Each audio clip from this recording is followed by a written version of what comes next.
Good evening, everybody. Could we have asked for better weather? Let me tell you, the weather tonight is fabulous. I'm always worried about events in the middle of winter as to whether we'll get snowed out, so I'm very grateful that we have great weather.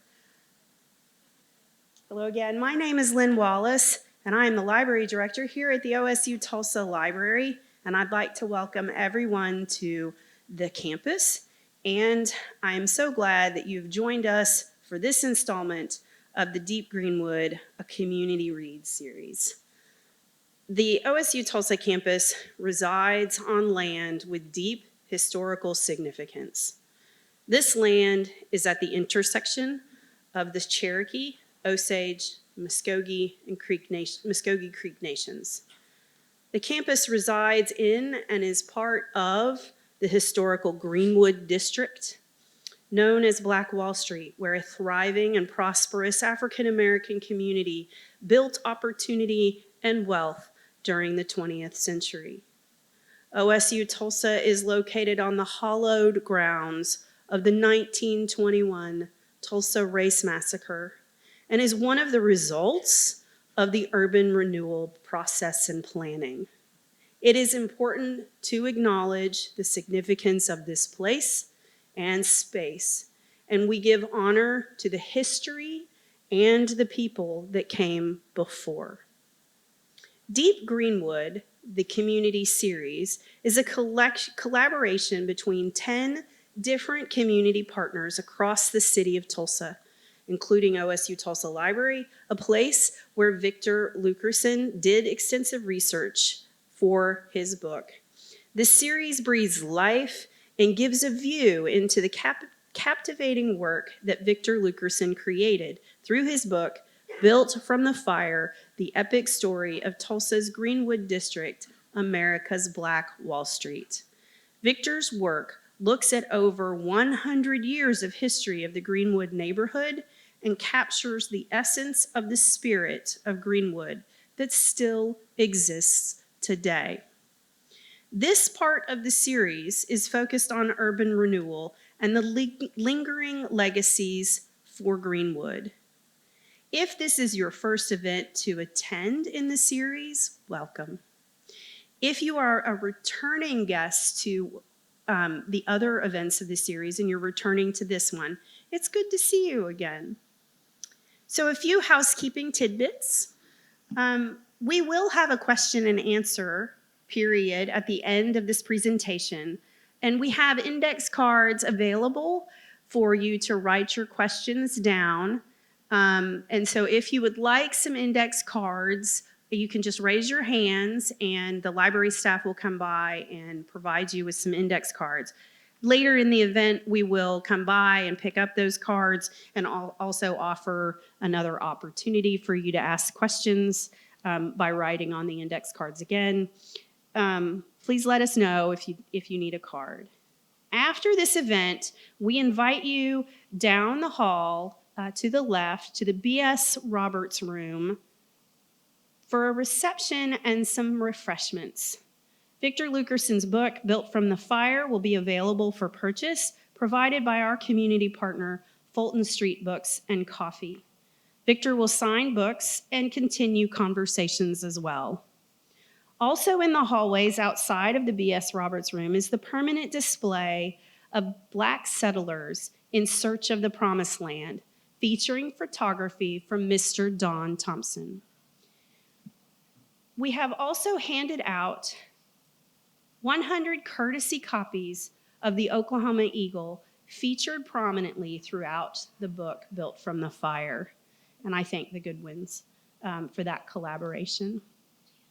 Now to introduce and invite to the stage our panel for tonight. Come on up. Our moderator, Dr. Erica Townsend-Bell, is Associate Professor of Political Science and Director of the Center for African Studies at Oklahoma State University. She earned her PhD from Washington University in St. Louis in 2007. Her areas of expertise include the politics of intersectionality, comparative race and gender politics, and social movements, especially across the Americas. Her work is published in a variety of academic outlets in political science, Latin American studies, and gender and women's sexuality studies. Next, the award-winning photographer, Mr. Don Thompson.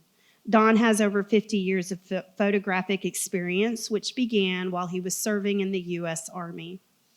Don has displayed his work in numerous exhibits in Tulsa, at the Tulsa International Airport, around Oklahoma, and nationally.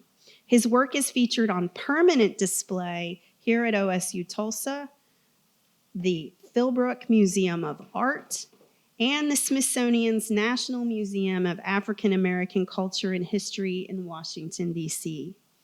Don has won numerous awards, including the National Association of Black Journalists 2022 Photojournalism Award. Don's published works have been featured in several magazines and newspapers, and his own published works are available for purchase through his website.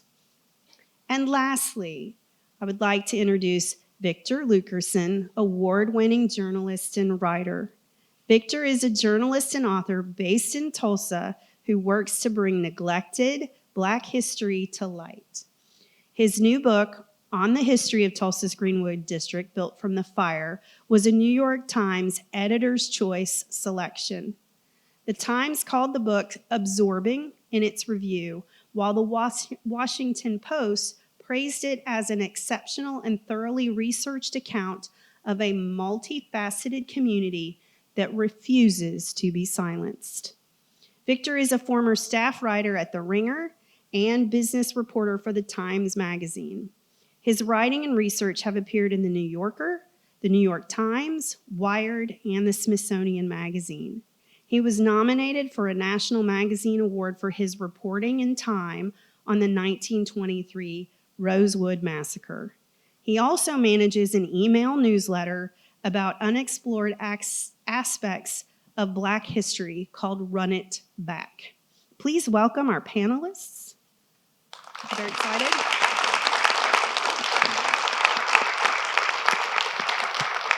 Thank y'all. And now we're going to go to our presentation slides for this event. And I'm going to turn it over to Dr. Erica Townsend-Bell. Okay. Thank y'all so much for being here. Before we get into everything, I really want to just do a quick survey. Who in here was at the All Souls event in September? Okay. And who was at the, keep your hands raised if you were at the All Souls. If you were at the Big Ten event, raise 2 hands or raise 1 hand if you just came to the one. So, okay, wow. A lot of y'all are following all these events. I just want to thank y'all so much for continuing to follow on this journey and care about this story. And when I say this story, I don't really mean Built from the Fire. I mean the story of Greenwood. So just thank all y'all for being so engaged with this topic and really excited about the great conversation we're about to have.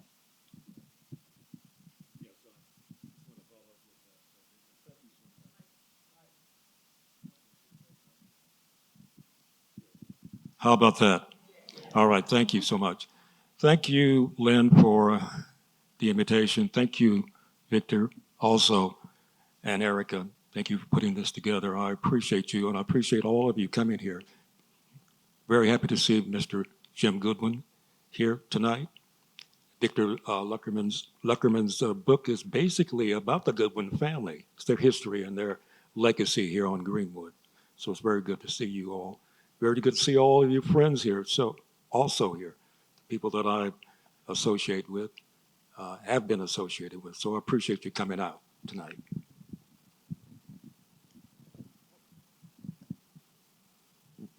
Dead mic. Oh. Let's try now. Oh, there we go. Okay. I echo all of those things, and I'm looking at all these faces that are here because they want to get into it. So I think we should proceed right ahead. So next slide, please.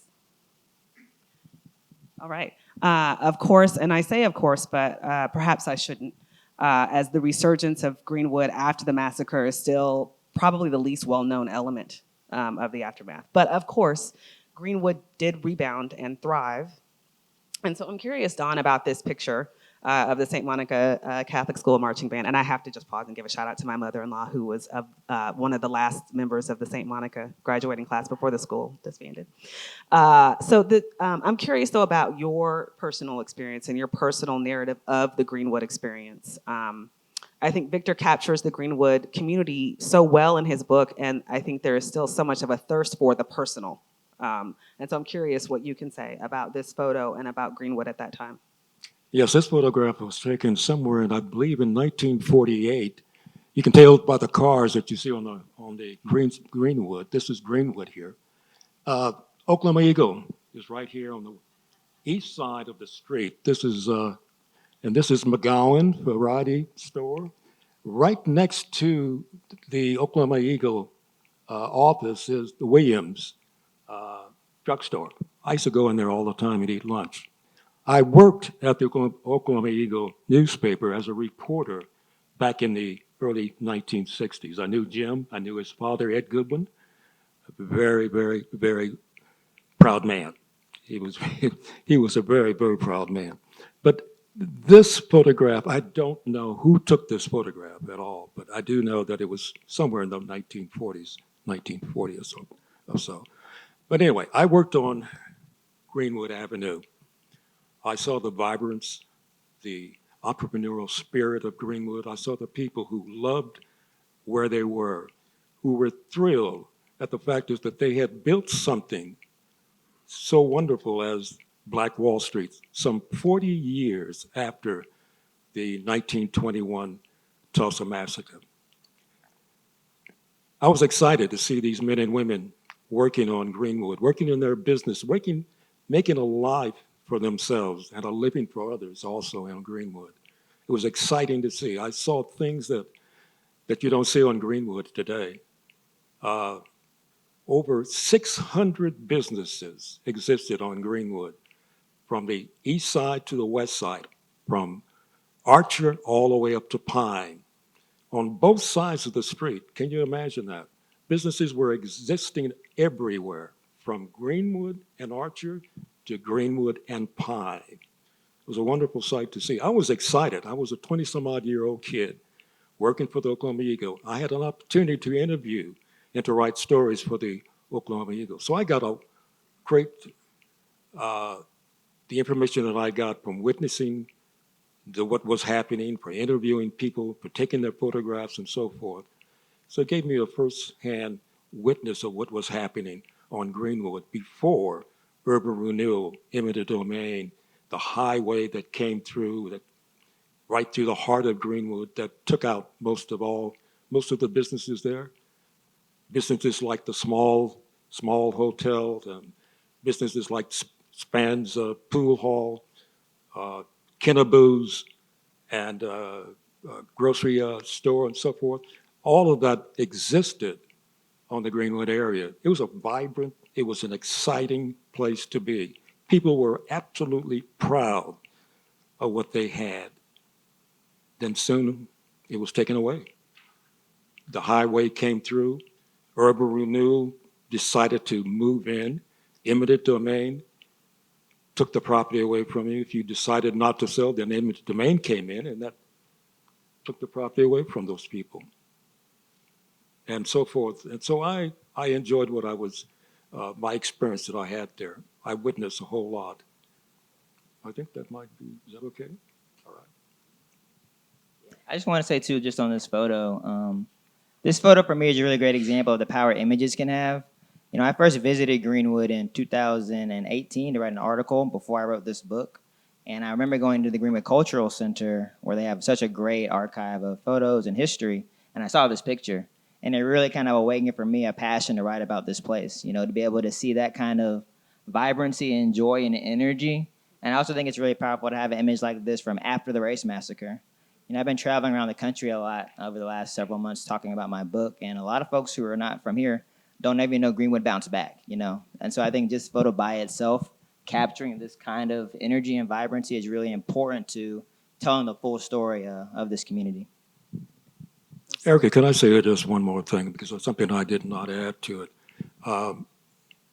One of the things that made Greenwood so vibrant and so exciting and so wealthy is the fact that the dollar bill did not leave the area at least 10 to 20 times. It circulated and it helped everybody.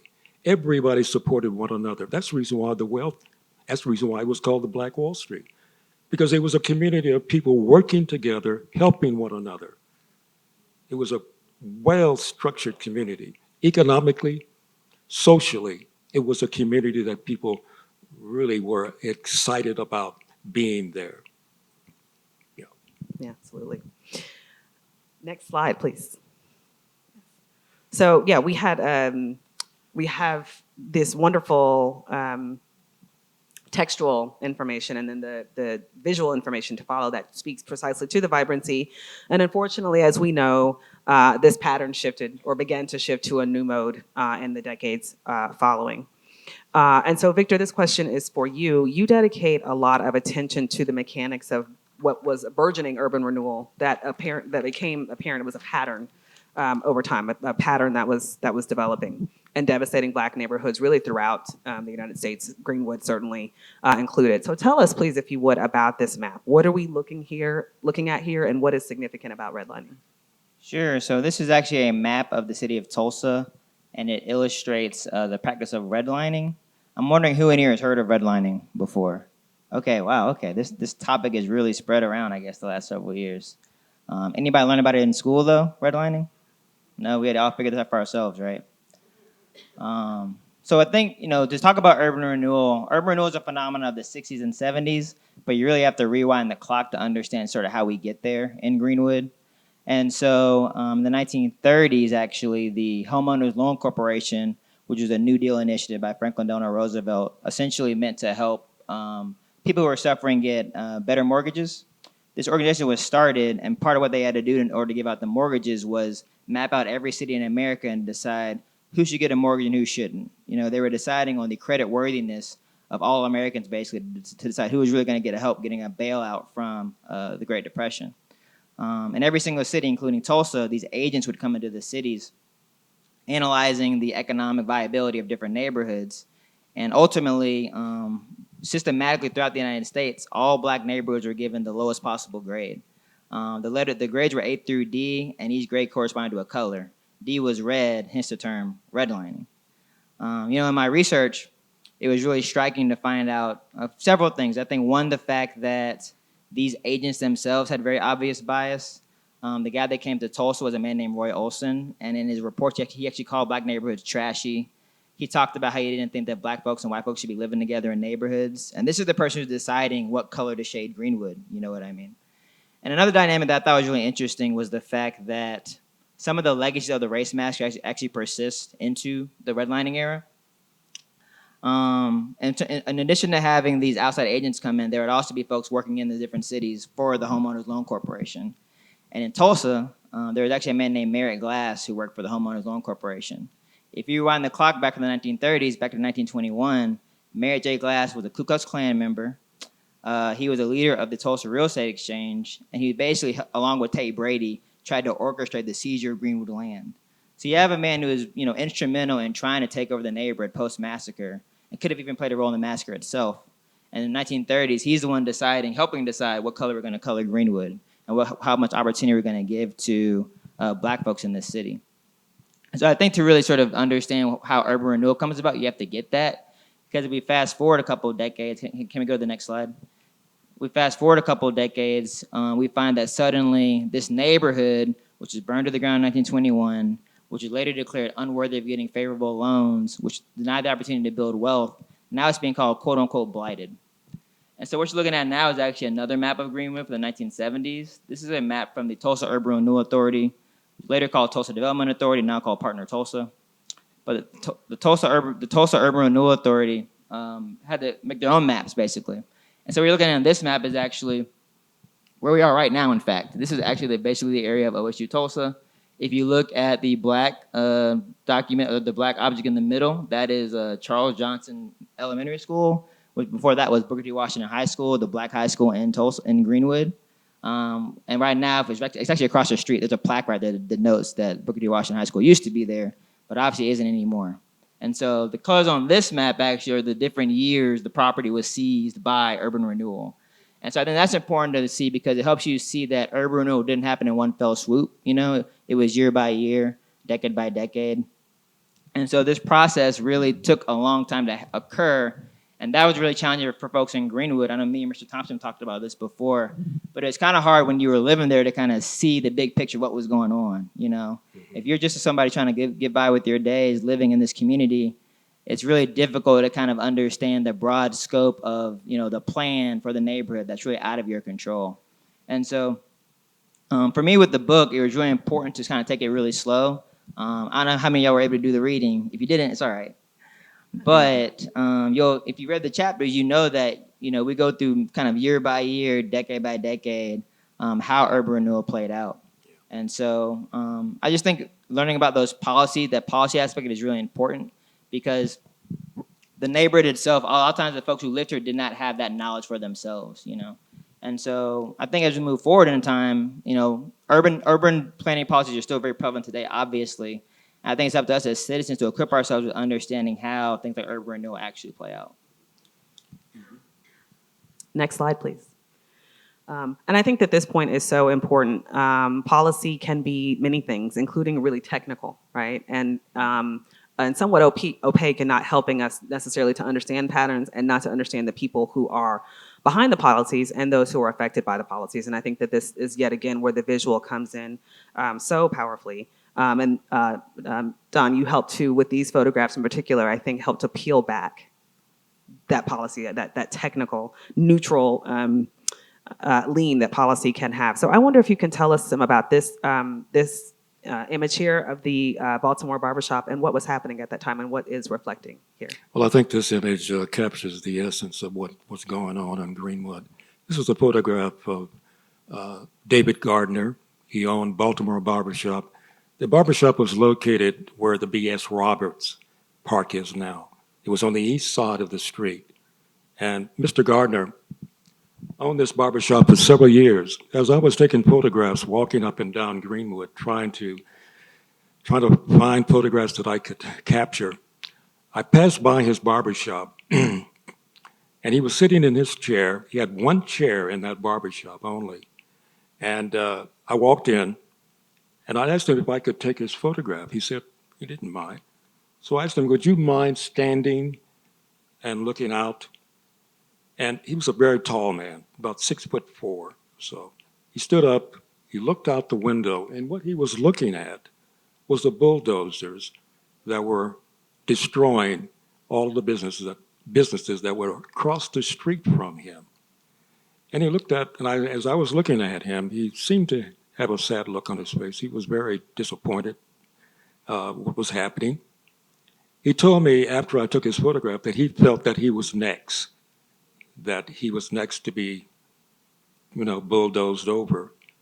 Bulldozers were running up and down haphazardly all over Greenwood. Bulldozers and dump trucks, men and so forth were digging and tearing down things. And after I took his photograph, I told him, Mr. Gardner, I'd like to come back and talk to you further about, what your experiences were here on Greenwood, and perhaps I can take some other photographs. He said, yeah, fine. The next day I came by, his business was bulldozed over, completely gone. I never saw Mr. Gardner again. But I think this photograph is all the photographs that I've taken on Greenwood, and I regret to this day that I was not able to take as many as I could, because you see, I worked at night, and I can only get into the Greenwood area during the daytime. And these bulldozers were working night and day to destroy as much as they possibly can, because they want to rid Greenwood of all of its structure, historical buildings, people, and so forth. Get rid of it is what their whole total mantra was. So, like I said, Mr. Gardner was gone. His business was gone. So I feel in my heart that this is, in essence, what happened on Greenwood. The people that were destroyed and moved out, their livelihood was gone, their life was gone, and there was no, in a sense, no how can you say, no semblance of any expression of sorrow, but it was done haphazardly. It was done with no regard to those people's lives or the lives that they had on Greenwood. So yes, today I regret I was not able to take as many as I could, but this is, to me, the photograph that I feel it depicts the context of what happened on Greenwood, moving people out with no regard at all to their life or to their livelihood. So in my research, I actually found that there were actually at least 300 businesses that were dislocated because of urban renewal in Greenwood and surrounding neighborhoods. More than 900 households were dislocated. And I think it's worth taking a minute to kind of pull back and sort of think about sort of what was the city of Tulsa thinking, as it made these plans. When urban renewal was first introduced to Tulsa and to lots of cities, it was presented as a very positive thing. It's kind of right there in the name, right? Urban renewal. I should mention that James Baldwin, my favorite writer, actually, he called it Negro removal, which probably is a more accurate way to describe how it all played out. But ultimately, what was sort of being pitched to folks was the idea that we're going to be able to finally bring federal funding to improve your community. Think about the fact that during the Jim Crow era, Greenwood was constantly being denied funding for schools, for basic services, for things you need to live a quality life. And so when the idea of the federal government, the state government, local government finally being able to offer some kind of reward or some kind of funding for life in Greenwood came up, people were at least open to the idea, in the book I write about the very first urban renewal meeting that happened in North Tulsa, in the neighborhood of Seminole Hills, which is basically where the Quick Trip is now, at Pine and Peoria. And so I write about how this man named Paul Chapman, who is the director of urban renewal here in Tulsa, comes to the meeting. He actually came from Little Rock, and so he's presenting these slides like we are tonight, where you have a picture of a dilapidated house in Little Rock, and then you flip over to the picture of the folks smiling in front of their new house, And so you're kind of getting this impression that it's going to be a really positive experience to be part of urban renewal. But unfortunately, what happened in Tulsa and in so many other cities is that ultimately citizens did not really have control over how the process played out. There were definitely a lot of efforts to seize that control. I know that, for example, Homer Johnson, who's somebody who doesn't really get a lot of mention or discussion these days in the Greenwood story, who was a major figure of that time. He was somebody who was leading a citizens oversight group called the Target Area Action Group, which is sort of trying to figure out a way to seize control of urban renewal in some capacity. When I was researching Homer, I actually found this really fascinating quote from him talking about how if Greenwood was going to be renewed, the first thing that black folks needed actually was jobs. It wasn't fancy new houses. It wasn't a fancy new mall. It was actually basic ability to have sustenance through jobs. However, urban renewal itself was much more about sort of fixing the face of Tulsa. And I think that's really kind of what the disconnect was. Ultimately, this process became more about fixing the face of the city than it really was about helping the folks who were impacted by these policies, such as the barber at the Baltimore barbershop. Yeah. Absolutely. Yeah, and speaking of the power of the imagery, right, and what the city of Tulsa was seeking and what we got, next slide, please. Right. So this picture is of an upholstery shop at the Del Rio. And I'm wondering if this is a question for both of you. What does this photo add to our understanding about the height of urban renewal in Tulsa, and more specifically in the Greenwood experience? Well, let me just add this. This was a photograph of the upholstery shop. This was at the Del Rio Hotel. I don't know. I think, Jim, you remember the Del Rio Hotel on Greenwood Avenue. It's floated up on Greenwood. It was sort of like a beautiful building. Yeah, I don't know if anyone knows anything about. There was a building in New York City called the Flatiron Building. It's a beautiful building. It's sort of really thin at the sort. The Del Rio Hotel was patterned after that particular hotel. The architectural, it looked like the Flatiron Building. At the bottom of that Del Rio Hotel was this. It was called the upholstery shop. That was all that was left because everything had been moved out. The reason it was moved out was because they were going to demolish that hotel. A beautiful architectural, historic building was completely and totally gone. And I was only able to take this photograph of this young girl peering through the door at the bottom of that hotel. And I never got a chance to take the photograph, the actual photograph of the Del Rio, because when I got back to it, it was gone. In the foyer, if you look in the foyer, there is a photograph of the Del Rio Hotel alongside this photograph of the upholstery shop. It shows the Del Rio. When you go out in the foyer, you can see that. Patrick McNicholas and I got together, who is a photographer friend of mine. We combined those two images, this image and the photograph of the Del Rio Hotel, taken by, as it was being destroyed by a Tulsa Tribune or Tulsa World photographer back in the 1970s. So when you go out to the foyer, you can see that photograph in this particular photograph of the Del Rio and the upholstery shop. I feel like when I look at this photo, it really makes me think about what a younger generation lost. You know, I talked to a lot of folks during my research, people who were children in Greenwood in the 60s and 70s, and so they could remember really vividly sort of the vibrancy of this place. But ultimately, by the time they're entering adulthood, you know, that vibrancy is gone in a lot of ways. And obviously, for an even younger generation, we can only hear about it through stories and narratives and that kind of thing, as opposed to actually being able to experience it. And so I think for me, that's kind of what this photo really resonated with me about, just thinking about, you know, what the small memories this little girl might have had, but how so much of that would have been gone by the time she was a teenager or an adult. Yes, absolutely. Next slide, please. And so we see part of what I see in this image is, if we're thinking about this as a process of urban renewal, as a trajectory, right, coming to, if not the end point, certainly one major element of the denouement. And so what we have in this picture here is a picture of the Oklahoma Eagle from 1978. And I'm curious, Don, if we'll start with you, if you could tell us more about the physical space of Greenwood by that time. Well, actually, this photograph depicts Greenwood at the time. In 1978, Greenwood was deserted. The only thing that was happening here, I think, was, and Victor, you can include me in, Oklahoma Eagle was on the west side, and I don't know if it was still occupied or not. Right, Jim? It was still running. Everything else, if you see the corner right here on the to the left, that is Greenwood and Archer. Then it comes back. You can see all the buildings were deserted. A lot of the buildings were being inhabited by homeless people. There were several fires that happened in those areas because they were trying to keep warm and so forth.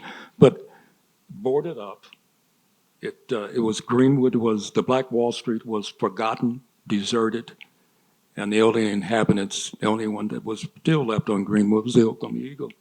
And I do believe that at the corner,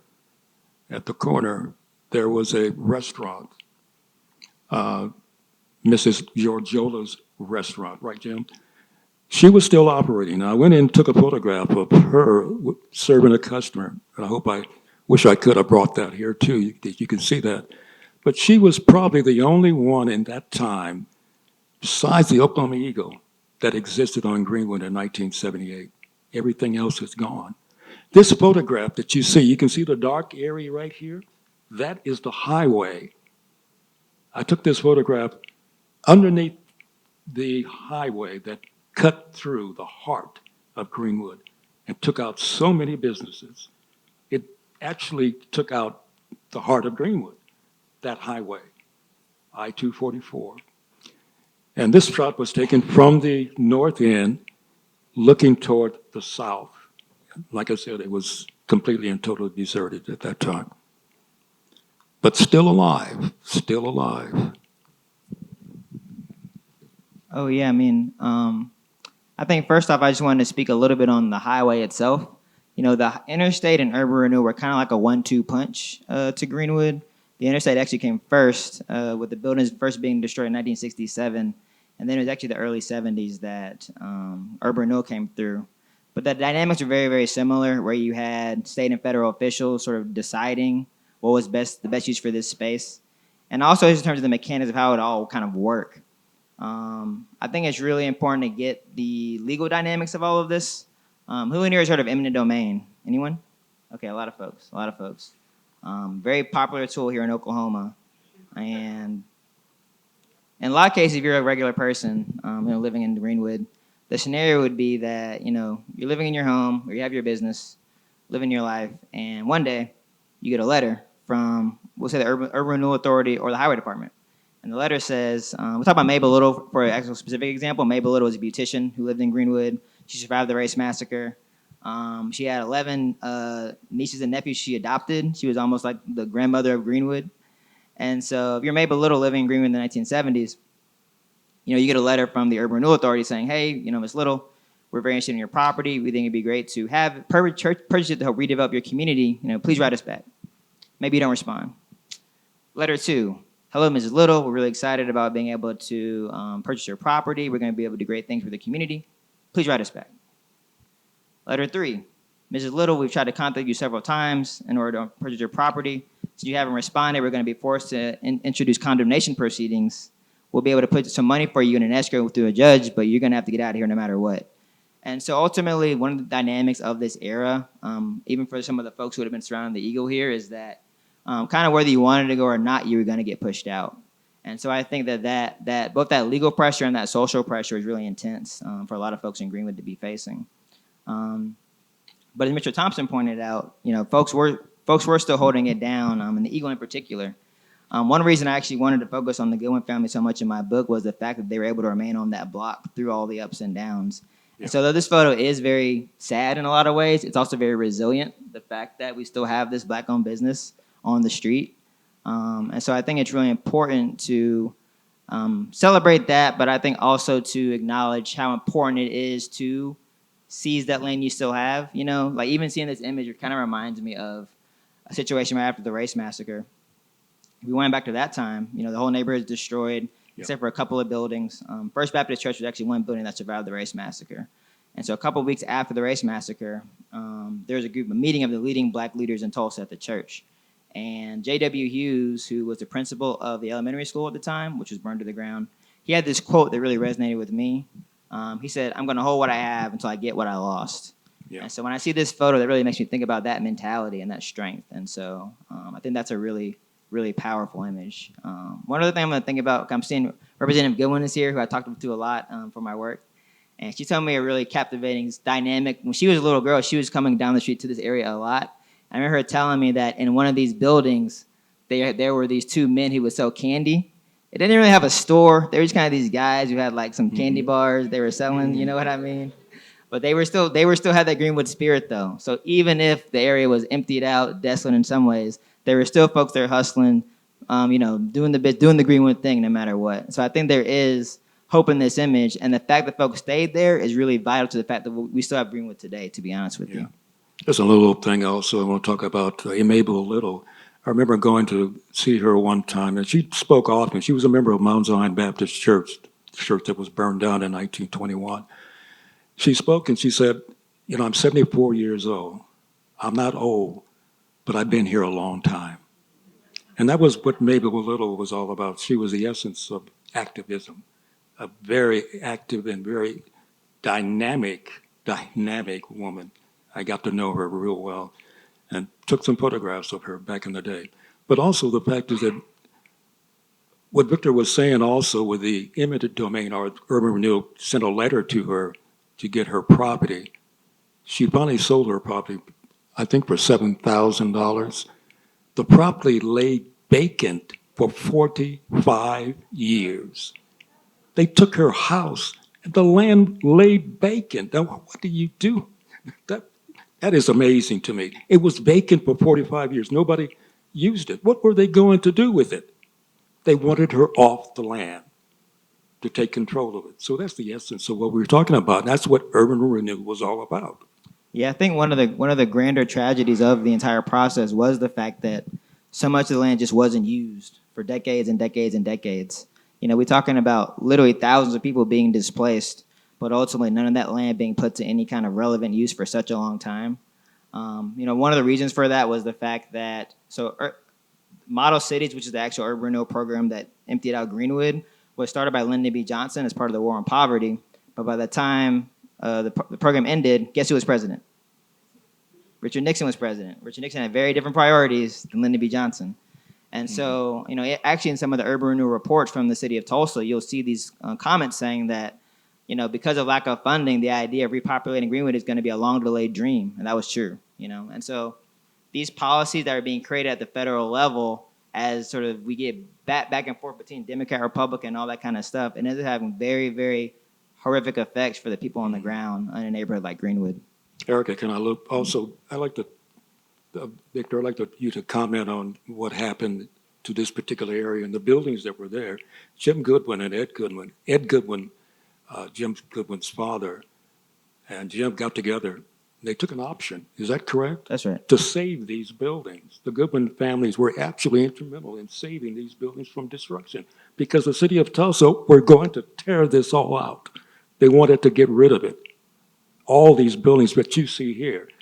And it was because of the Goodwin family, Ed Goodwin and Jim Goodwin, is what you see today, is what's existing.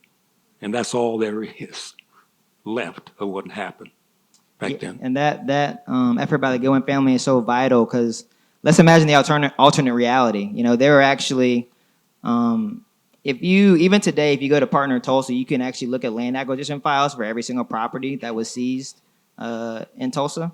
And so I went through a lot of the ones on this block, actually. And so you actually get to look at the appraisers' sort of analysis of what should be done with the space. And so the appraisers of this area were saying they were recommending bulldozing and turning this into a parking lot. That was a recommendation of appraisers in urban renewal for this space. And so we imagine the idea that this had also been cleared out. I think for me at least, it's hard to imagine that there would have been so much vibrancy and activism and energy around the Greenwood area without something to hold on to.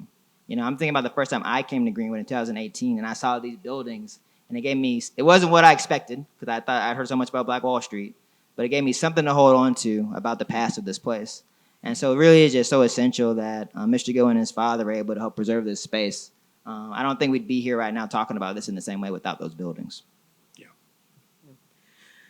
So there's just an ongoing, literally, right, to the present in some ways, right, narrative of many things, one of which is desolation and devastation and emptiness, but there's a really important spirit of activism that I think we also don't spend nearly enough time thinking about. And so I'd wonder if you could speak to this, Victor, right? What we know is that the hidden part of the narrative is that folks in and around Greenwood used a wide variety of tools and mechanisms, from the legal to the institutional to the grassroots, to fight back against this urban renewal, right? So what did that look like? And what did that read? Yeah, so in the midst of sort of these really devastating policies unfolding in Greenwood, I did spend a lot of time in the book highlighting a really awesome effort of activism that happened in the urban renewal era. The Freedom School to save Carver Middle School. Who in here went to Carver? All right, we got some Carver folks. There we go. So in the 1970s, as part of desegregation policies in Tulsa, busing was a huge thing that a lot of people had to deal with. And as part of the busing policy, the city of Tulsa decided that Carver Middle School should be closed and all the Black students should be bused outside of the neighborhood to other places.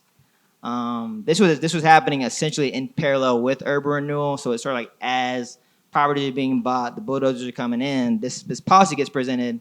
But Greenwood was not having it, though, in that case.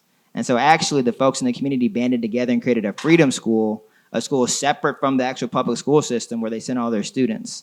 So, why would the city even care about that? Well, the way that school funding worked at the time, at least, was that every student who attended every day provided $1.50 per pupil for funding. So the students ain't coming, the school's not getting the money, and they need their money. And so, in fact, more than a third of all Carver students disenrolled and went to this freedom school instead. A lot of retired teachers were involved in this program. There's members of the community. Mabel Little was really active. She did a 24-hour prayer circle for the freedom school, actually. She also got arrested protesting for the freedom school. Mabel Little was down for the cause, y'all. I don't know if y'all know that. But because of this freedom school movement, the city of Tulsa and the Department of Education ultimately relented, kept Carver open, and it's still here. And again, that goes back to the fact that you have to have some symbols to hold on to. Absolutely. At the start of this, I discussed how Booker T. Washington was bulldozed during urban renewal. That's gone. It's never coming back. But we still have Carver today, and it still has that history and that legacy. We have folks in here who went to that school and remember what it was like back then. And so I just think it's so important to also acknowledge those efforts that were actually successful in opposing some of the efforts to dismantle Greenwood. Yeah. Indeed, says the mother of a current Carver student. Next slide, please. So there's this quote in the book that I particularly appreciate, and it's from now State Representative Regina Goodwin. And it was originally published in a story that the Eagle did on the 1992 Jazz on Greenwood Festival. Greenwood, quote, "Greenwood, the keeper of rich history and a notorious past, was never dead," she and her sister wrote. "It had just long been sleeping." Right? So not dead, just sleeping. So tell us what we are seeing in these images here. What was life like in Greenwood in the aftermath of urban renewal, after urban renewal had its way? And in what way does Jazz Fest in particular help to speak to Well, there was what an next? effort, Eric, there was an effort back then to try to revitalize the area, to bring people back to Greenwood, to show that the resilience and the determination to keep Greenwood alive. The Jazz Festival was started. I took this photograph in 1992. What you see here at the top photograph is the deep Greenwood, the people gathering around in that area. The Jazz Festival was sponsored by the Williams Company for several years. It was a well-run organization. Jazz musicians from all over the country came to Tulsa back in those days to attend the Jazz Festival. It was well attended. Natalie Cole, I remember, had a program on Greenwood that attracted some 4,000 people. It was packed. Now, she did a beautiful show. She had people, some of you may have seen that here back in the day, 1992, some years ago. But the Jazz Festival was started simply just to get people back on Greenwood, to say, hey, we're still alive, we're still here, we're not going away, we're not going to let anyone run us off. We're going to bring people back and let them try to revitalize the area. Just trying to keep Greenwood alive. That's such a great point to bring up, Mr. Thompson, too, because it shows how arts can be a form of activism. Arts can be a form of economic solidarity. I think holding this space down was so vital. And in addition to the Jazz Fest, I know Juneteenth also had a major role on Greenwood. I'm gonna be honest with y'all, I knew about Juneteenth, but didn't celebrate it before moving to Tulsa. And I was like, whoa, y'all really love Juneteenth out here. I was like, this is kind of nuts. And so in my research, I got to learn a little bit about how Juneteenth came back to Greenwood. It's been celebrated in Greenwood for more than 100 years, actually, which is amazing. But for a long time, it had been pushed kind of further north in the city.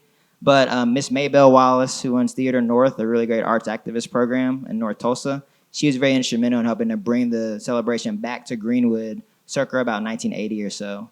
And so I think that, you know, one of the sort of really powerful images I learned about reading the Eagle actually from that era was these buildings were all abandoned, but on Juneteenth, the kids would be hanging out of the open, broken windows, like in the window, sitting in the windowsills looking out.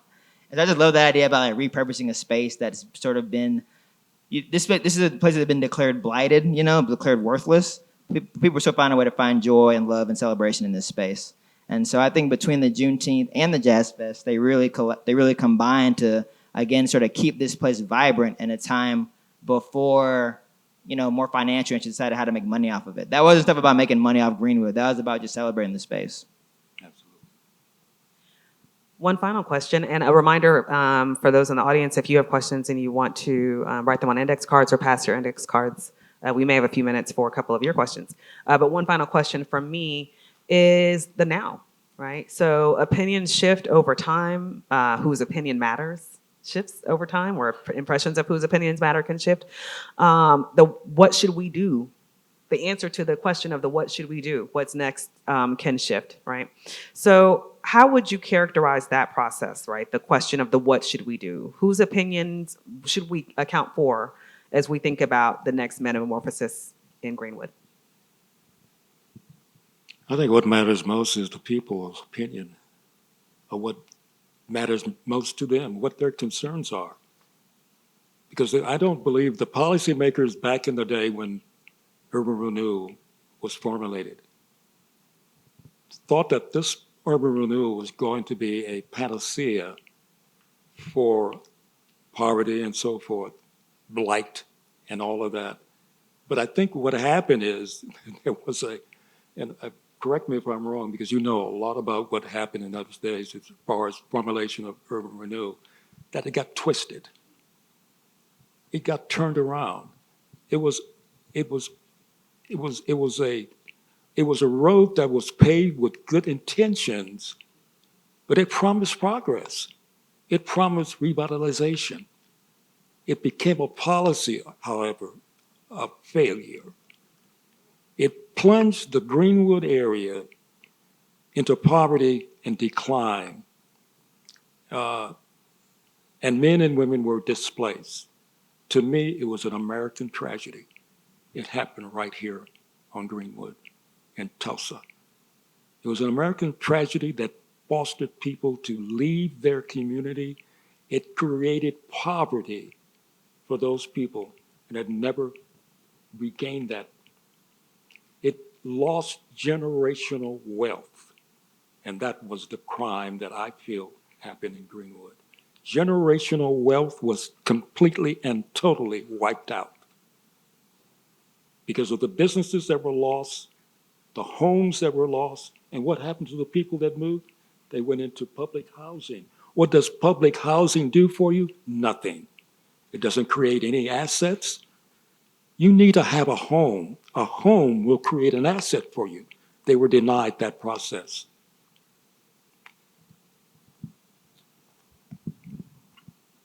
That was some real stuff, Mr. Thompson. I'm trying to figure out how to follow that up. We're going forward. We got to dig back in the past now because you went back there. So I got to talk about something else from the past of the urban renewal. I think that Mr. Thompson opened that by saying that the future should be driven by people, and I think the biggest failure of urban renewal is that it was not driven by people. It was driven by infrastructure. It was driven by how do we sort of clean up this blighted space. It was driven by how do we make the city of Tulsa look good. And you actually have a quote from an urban renewal report from the 1963 that really, I think, speaks to this issue.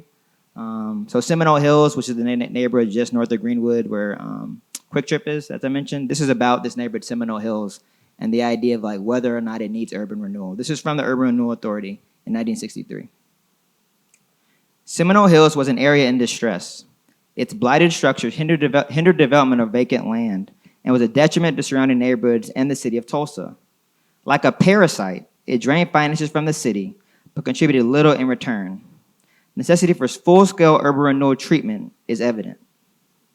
That word parasite, that's not about people at all. That's dehumanizing to the folks who lived in this community. And so I think when you think about an agency that's using that kind of language, that's a really broken system, and that's a guarantee for negative outcomes. So, this is before the actual bulldozers rolled through, but I think when you start with that mentality, you're going to almost inevitably lead to something that's ultimately inhuman in the way that it affects people. In terms of where we go from here, I think to me that illustrates that any path forward has to be driven by people and sort of what the community wants. A lot of developments happen in Greenwood post the official urban renewal era, but they're still impacted by those policies. Tulsa Urban Renewal Authority, now partner Tulsa, has controlled a lot of the land, and they get to sort of dictate where that land gets issued or who gets the awards for the grants and who gets the awards for the request for proposals and all these kind of technical things. And so I think there really has to be a shift in terms of centering the needs of the people of Greenwood and specifically the folks who are impacted by these policies. I think that part of that is on people to be more engaged. Oftentimes there are these sort of like very obscure meetings that are happening, planning meetings that are happening that technically you're invited to, but they don't want you to know to go. So I think just being aware like when the partner Tulsa meetings are happening and that kind of thing is really, really important. I also think that us learning more about the past can inform the future. Yeah. I did what I could to learn about what happened in urban renewal, but it's a lot, y'all. Like it's a lot to dig through.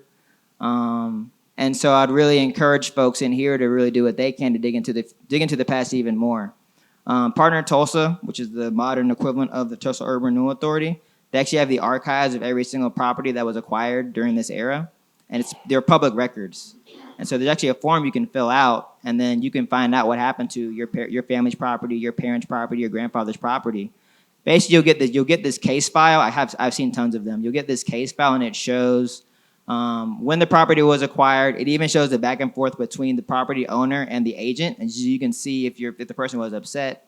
You can also see whether they refused to sell and it said eminent domain was triggered.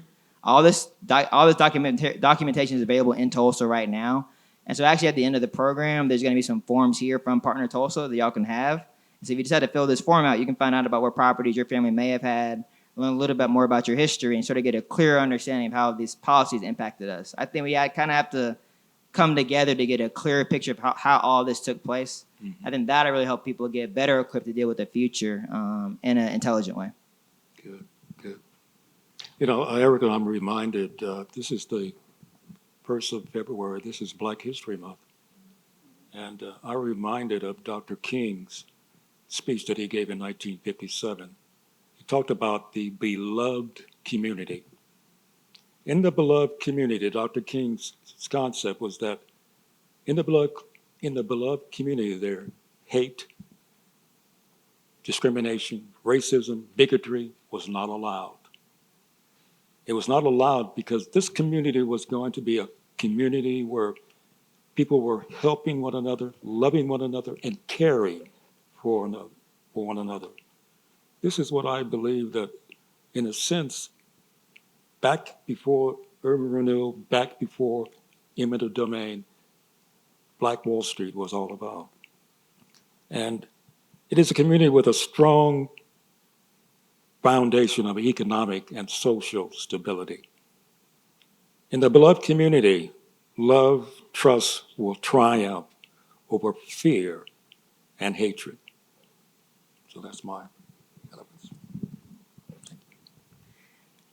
I think we have time for just one or two questions. I don't know if we have any ready to share. And then a reminder, if we don't get a chance to address your question or curiosity, to please join us in the B.S. Roberts room where the conversation will continue. Yeah.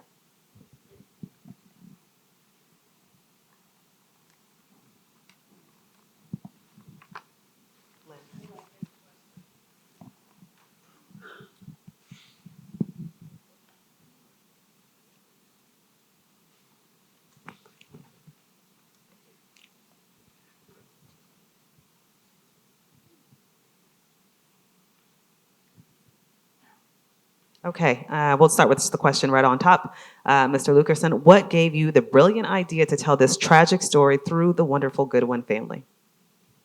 Oh, great question. I had two very important meetings that set this stage in motion. My very first time visiting Greenwood in May 2018 on the anniversary, I got to meet Representative Goodwin for the first time. I interviewed her. I interviewed a lot of people during this time, but when we were in the cultural center, there's a photo in the cultural center of her grandfather, Ed Sr., in his haberdashery. And so she pointed that photo out to me and said, "Oh, this is my grandfather. You know, we've been here for such a long time." She sort of told me a little bit about their story. And so that really sort of keyed me into really wanting to tell their story in an in-depth way. And then a few months later, I came back, and I still hadn't quite decided where I was going to go with the book project exactly, but I got to meet Jim Goodwin at the Eagle office. It was kind of an awkward meeting because if y'all seen the Eagle office, you know it's in this old auto garage. And so if you're looking from the Greenwood Avenue side, all you can see is the auto garage part of it. And so I thought that was a door. And so I was calling him, and he was like, "You're late." I'm like, "No, I'm not. I'm here." He's like, "You're late." And then, but there's another door on the other side I didn't know about. And so he bursted into that door and was already upset with me. But he was actually very generous with his time that day. And he was able to tell me even more detail about how the family had come from Water Valley, Mississippi to Tulsa, how his father, Ed, had survived the race massacre and even been a senior about to go to his high school prom on the night of the massacre. And just, I don't know, having, I think to tell a compelling story, it has to be told through people. And so being able to identify a group of people who had sort of survived every up and down of the neighborhood, going back to that photo of the eagle on the block, I felt like that would be a really compelling way to anchor the story while still being able to identify, acknowledge, and celebrate so many of the other folks who were in Greenwood. So thank you for the question. I knew this would be a challenge. It always is as I'm looking through this index cards because I wish we had time for more of these questions. But we'll take just one more up here, and then as I said, there will be more time to continue these questions in the reception. So this one, I think, nods to the history and also takes us forward to the now. In the picture of Greenwood today, 2024, there are no people. Is Greenwood spirit living in Greenwood now? Or where is the Black entrepreneurial spirit in Tulsa today? Okay, that picture was taken in 2024 of this year. I took that photograph when the temperature was about 10 degrees below zero.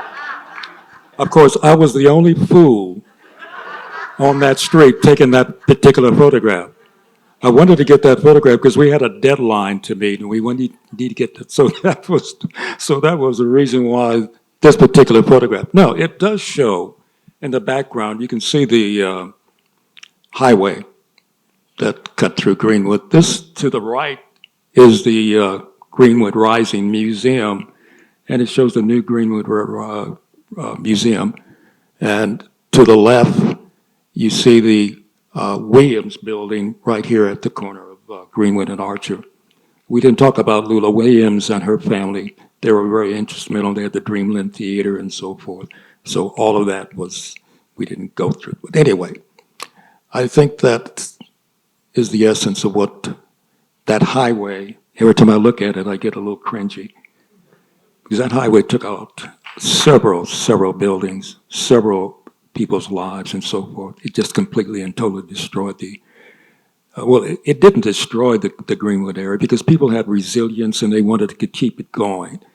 But the highway took out the heart, really the heart of it, and it was devastating. Hopefully, there might be something going on. I believe Victor was talking about there is some studies going on. How can we get that thing removed? And there is a study going on, I believe, concerning how to remove that. Maybe you might want to converse on that. Oh yeah. In terms of that, there is North Peoria Church of Christ has been awarded a grant from the federal government to study removing the highway, and so at a later event in my series, there's going to be a lot more in-depth discussion about where that process is, how people can get engaged with that effort, and all that kind of stuff. In terms of sort of where the spirit of Greenwood is now, I mean, I think one of the challenges of what's happened in this place is that it's been more scattered, you know. When I wrote about the interstate coming through the neighborhood, I actually wrote about how there had been so much Black knowledge and entrepreneurship and creativity condensed on this block, and it was kind of scattered to the winds, you know, like Amos Hall went to one spot, and then Spans went to another spot, and all that kind of stuff. Mm-hmm. So I think these days there are obviously still so many great Black-owned businesses, both in this neighborhood but also in lots of North Tulsa. Sometimes I think in the international fixation on Greenwood, we can forget about North Tulsa, which is a much larger space.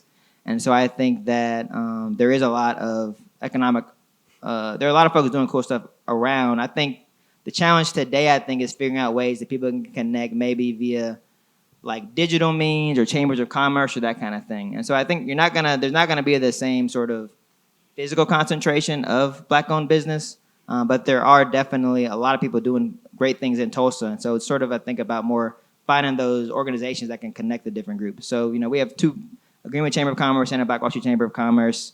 There's a lot of great programs in Tulsa for young Black entrepreneurs. I think there are ways to make those connections, but it is more challenging than it was in the heyday of the neighborhood. For sure, yeah, indeed. So basically, what we learned is that one picture can tell us a lot, but trying to zoom out and see the whole picture, right? The big image, the collection of images tells us a lot more. I want to thank Mr. Thompson and Victor, Don and Victor, so much for this very stimulating session.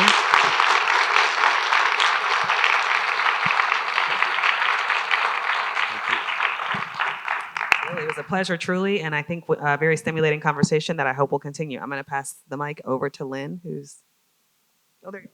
Here, yes. Behind me. Hi. All right. Please, let's give another round of applause for our featured speakers.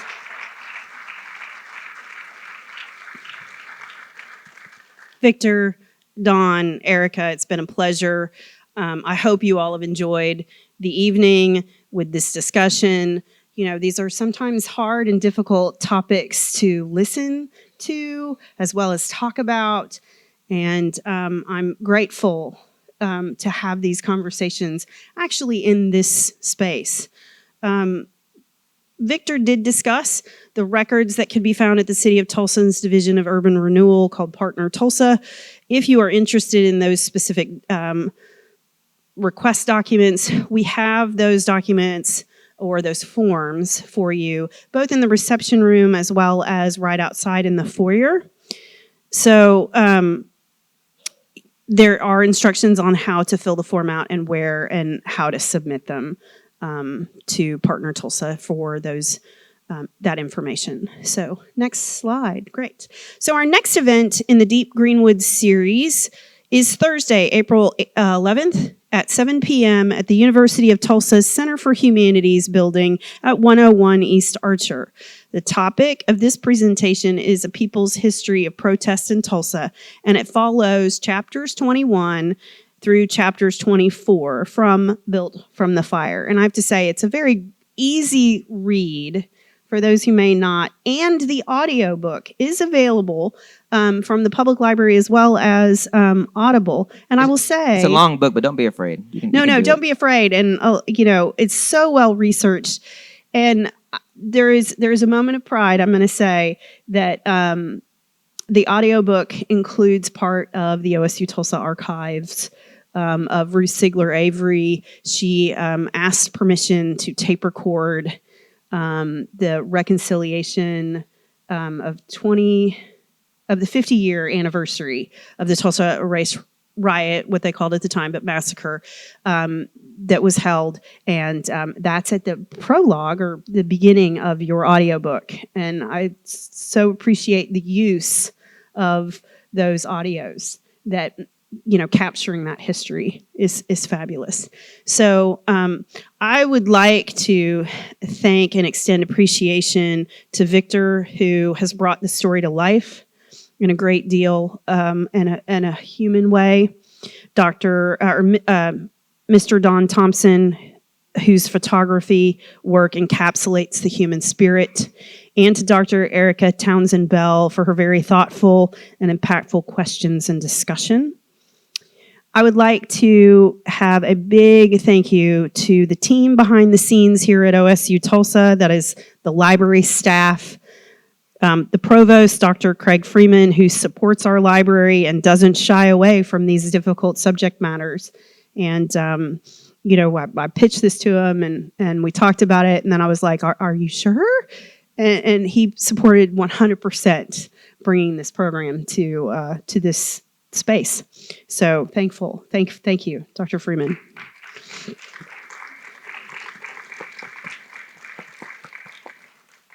Our IT department and marketing have many thanks as well for getting the word out and helping us with technology tonight. I would like to extend a thanks to my friend, Barbara Thompson, Don's wife, who I have known for several years and who challenges my thinking and has helped me grow through our many conversations and has kept me on my toes during planning of this event. And I appreciate you, Barbara. Lastly, to the Goodwin family, a very kind and a very heartfelt thank you for your contributions to help continue to tell the story of Greenwood from your past and through your work with the Oklahoma Eagle. If you all did not get a copy of the complimentary Oklahoma Eagle, I recommend that you pick one up on your way out the door. But thank you for continuing to keep the spirit of Greenwood alive with the Oklahoma Eagle and with all of your work, even at the Capitol.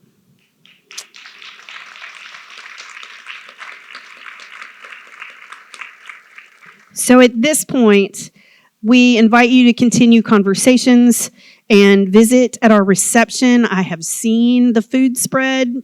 You're going to want to go try it out.